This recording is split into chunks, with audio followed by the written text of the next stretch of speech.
My name is Malik. I'm the tourist guide. Our coach captain, Mr. Wakas. We'll say hi to him. Hi. Yesterday I hope he have been with you. You are there? Nearest mosque. Okay, that will be great. Monitored by the government.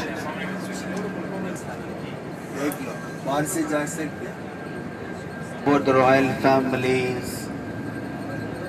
Before the media goes to the place, they have to get the permission. So every single matters which is published on the paper or in the media has to be approved by the Ministry of Interiors and the Ministry of Information.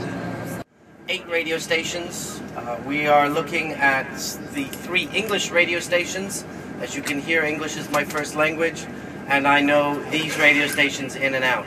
We also have Arabic radio stations. One would be Al Khalajia, that is catering towards the Khaliji music market. So both Emirati as well as GCC nationals that live here in the UAE. We have Al Arabiya, which is part of, well, let's say they target the greater GCC. You're looking at the Levant, you're looking at Syria, you're looking at Egyptian families, looking at the family market. Then we also have 2 Asian stations, one catering on the Hindi market, that's City 1016, and City is a powerhouse.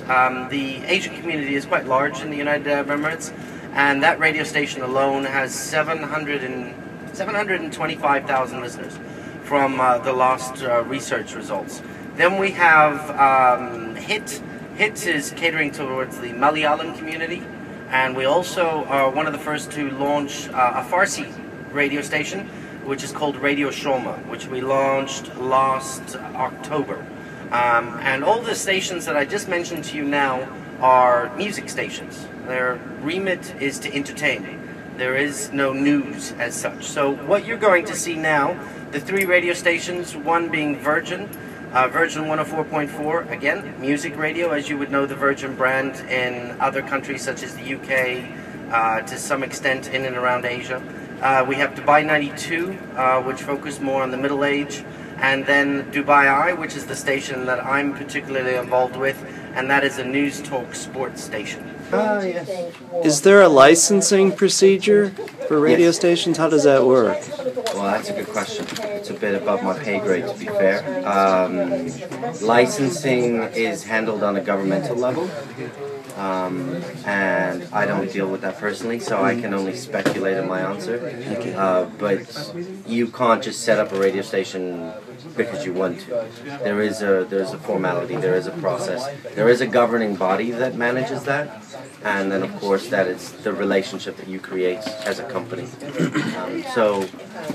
In the UAE, majority of the radio stations are formal companies. So you have Arabian Radio Network, as I mentioned. You have the Gulf News Network, which is Gulf News newspaper, and they have radio stations as well.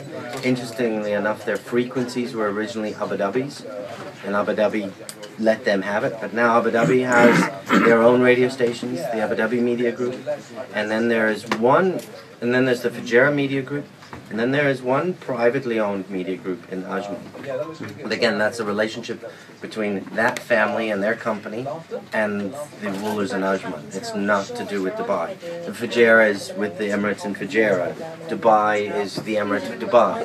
And that's where we're set up here right now, being Dubai.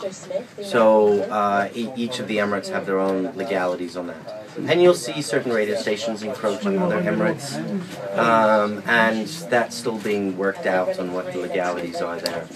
So certain companies will follow certain procedures, others might disregard, and then they can't be held accountable in one Emirate because they're registered in another Emirate. So it's interesting how it works out. Everybody finds a balance. Corporation privately, but the corporation is still owned by the ruler of Dubai. Who supported? Sorry? Supported. Who supports Finance it? supported. Oh, who finances it? It's financed by advertisers. We're a commercial radio station. Commercial. We sell advertising. I'm the sales director. I'm the sales manager for the radio station. So I go and I deal with clients and I work with them to see how they can associate their brand with our radio station. Do government support it? No. No? No. We're not supported financially by anyone. We're supported by... we're a commercial radio station. We're not publicly funded. Whereas you know, let's use the United States as an example. PBS is publicly funded. Taxpayers pay for it. And all the other radio stations are commercially supported. In other words, they're financed by businesses. I heard in a taxi Virgin Radio playing. Is that pretty popular here? Yeah, it is popular, and it has a very strong following from the young, so teenagers through to the young and trendy in heart. And so any one of us could listen to it if we are so inclined. They play top 40, so you can't really narrow them down and say they are only for the Western expat. They're for anyone who wants to be young and trendy and MTV.